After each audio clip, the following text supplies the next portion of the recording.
Welcome back to Ministry Monday. Hi, I'm Carlton Kuhn, and I pastor Calvary Pentecostal Church. I'm co-pastor, actually, with Dwayne Butler, and have just recently been asked to take the leadership of a new ministry of the United Pentecostal Church, and that is Sages. And I'm going to moniker it Sages 55 Plus because it is a ministry by those who are over 55, and the intent is to do everything that we can to re-engage those who are over 55. It's not about fun and games, it's not about events. It's about winning the lost and making disciples, which is, of course, the mission of the New Testament church. If you'd like to learn more about that, if you'll join the UPCI Sages Facebook group, or if you will visit UPCISages.com, that is the website for the ministry. I want to talk with you today and then for the next couple of weeks simply about pastoral ministry. And pastoral ministry has never been easy. The very word pastor means someone who is a shepherd. But one of the reasons that pastoral ministry can be particularly difficult is that we can assume too much responsibility. Let me ask you a few things. One is, do you have to be present at every event that happens at the church you lead? And I hear the response already, but I don't have anybody else.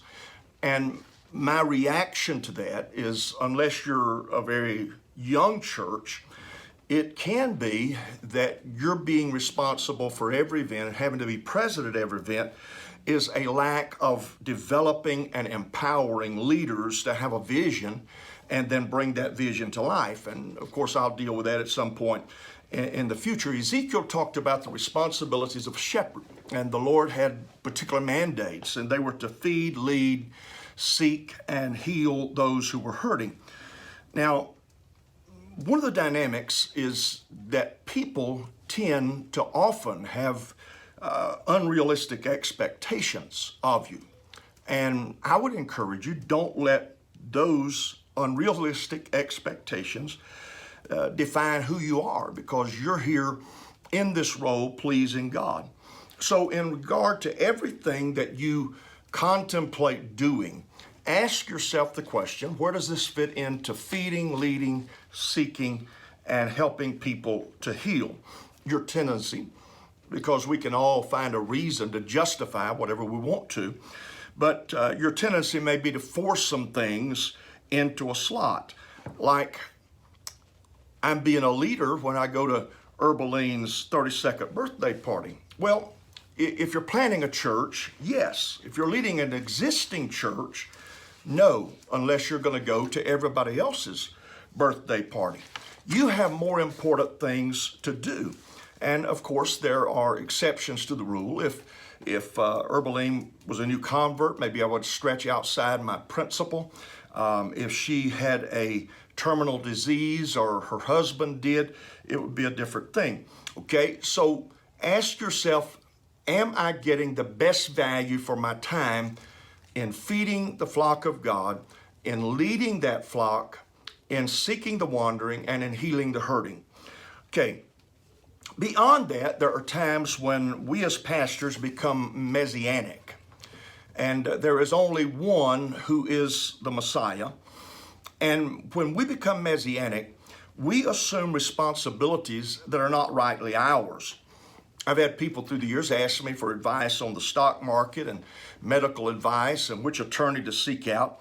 People will ask, but my response is that's not my area of expertise. That's not my realm of knowledge. When we're messianic, guilt comes when things don't go well.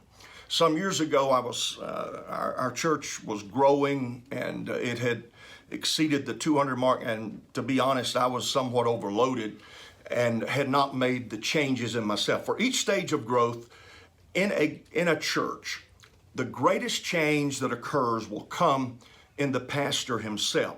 So I was struggling with this. And as I was praying and studying one day, the Lord just kind of whispered to me seemingly, Carlton, you're assuming responsibilities for things that are my responsibilities. You stay out of my business. You do what you're trying to do. At one point, I would fret if someone transferred their membership or perhaps they backslid.